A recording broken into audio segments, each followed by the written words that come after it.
Bonjour à tous, et bien aujourd'hui une petite présentation vite faite de mon nouveau bras qui supporte tout le système d'aspiration et que j'ai remodifié de façon à recevoir les petits lasers que je vous présente aujourd'hui.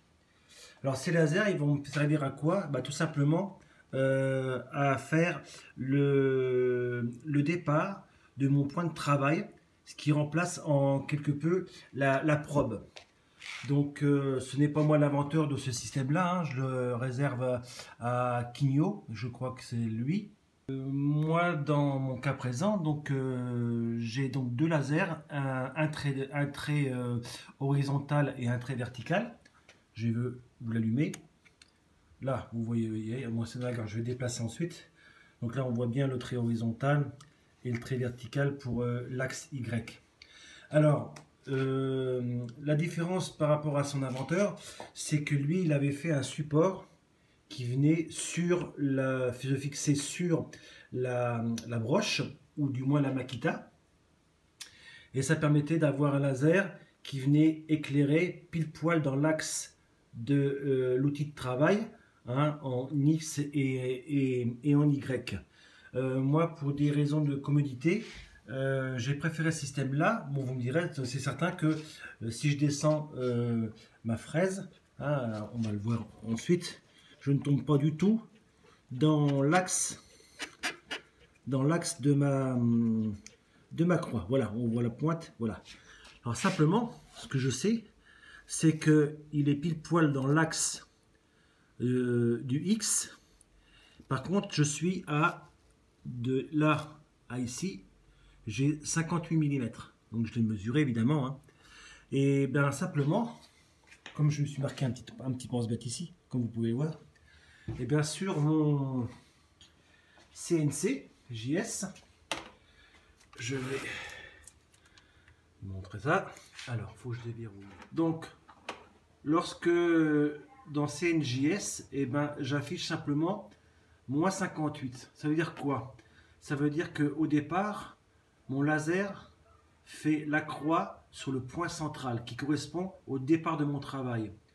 En indiquant moins 58 dans l'axe X, ma mèche se trouve ici, comme on l'a vu à l'instant physiquement.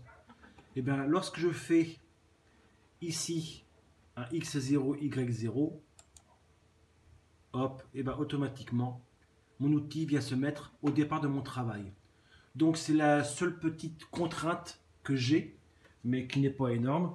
Le sachant, ça va tout seul. Voilà, donc je vais vous mettre le lien de téléchargement ainsi que le lien pour ce petit boîtier. Donc c'est un boîtier 3 piles de AAA. Hein, ça fait donc du 3 volts 2, en sachant que les lasers fonctionnent entre 3 et 5 volts. Vous voyez, hein, avec 3 volts, ça va bien, hein, ça fait pas mal. Je vais déplacer un petit peu mon laser pour qu'on voie mieux. Alors, il faut que je remette l'interrupteur. Hop, c'est combien? 50 mm. Voilà. Tac, ça s'est déplacé. Voilà, donc là vous voyez beaucoup mieux la croix du laser. Il faudra simplement que je vérifie mon réglage. Alors, les trous c'est donc du 12, hein, c'est des trous de 12. Que la pression fait que c'est moins de 12. Donc moi je repasse un forêt de 12 et les lasers rentrent relativement en force, ce qui n'est pas plus mal.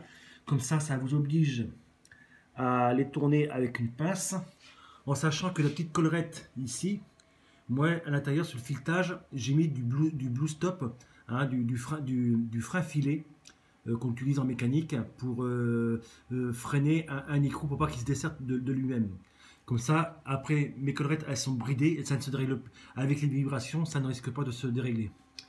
Pour le boîtier par contre, là je la découpe, qui a été imprimée à l'impression de la pâte. Il faudra jouer de la lime, hein, de la lime et du cutter, de façon à ce que votre boîtier à piles rentre, donc il rentre en force. Donc j'ai fait plus ou moins exprès, on va dire plus ou moins, hein. C'est pas vrai départ, je me suis un petit peu peut-être trompé, mais comme ça, en obligeant à jouer de la lime, eh bien, ça me permet d'ajuster de façon à ce que le boîtier soit bien coincé et qu'il ne bouge pas. Ça ne me gêne guère trop pour le changement d'outil. Je vais tâcher de vous montrer ça. Donc je bouge pas mal, hein, désolé. Alors je vais rehausser le Z, 50 mm. Ça devrait le faire. Je vais réduire ici de 20. Ouais, je peux gagner de 20 encore, sans problème. Là, tiens, je vais vous faire voir en même temps. Vous voyez, ce petit interrupteur là, et ben quand je le coupe, je coupe le 12 volts qui alimente mon Arduino. Là, vous entendez le ventilateur, mais parce que le ventilateur il est pris en direct sur l'alimentation 12 volts. Il ne passe pas par l'Arduino. Et en coupant donc le 12 volts, et ben ça me permet tout simplement d'avoir mes moteurs qui sont libres. Et je peux tourner comme je veux. Je vous expliquerai ça dans une autre vidéo. La facilité justement par rapport à la mise au point du laser sur le départ de mon travail. Ensuite, ça me permet de régler mon Z, de venir mettre le bout de ma mèche en butée sur le départ de mon travail ici. Et j'ai juste à afficher ensuite 0 au Z. Et comme ça, je suis tout bon. Voilà. Donc, pour l'outillage, donc je vais vous mettre l'appareil photo sur le pied. Hop. Donc je prends mes deux clés. Et comme vous pouvez le voir, ma clé ici, l'autre ici.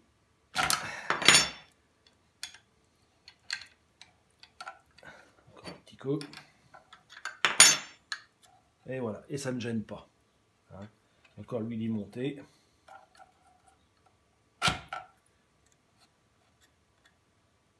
Vous voyez, j'ai beaucoup d'espace. Là, j'ai rien qui me gêne. Donc moi, je suis gaucher. Hein. Donc effectivement, j'ai prévu ici, mais je vais faire aussi un effet miroir de façon à avoir donc le bras de ce côté-là et le creux à la droite. Hein. Et bien sûr, il ne faudra pas oublier une chose, c'est que dans CNJS, il ne faudra pas dire moins 58, mais plus 58. Voilà, petite présentation rapide.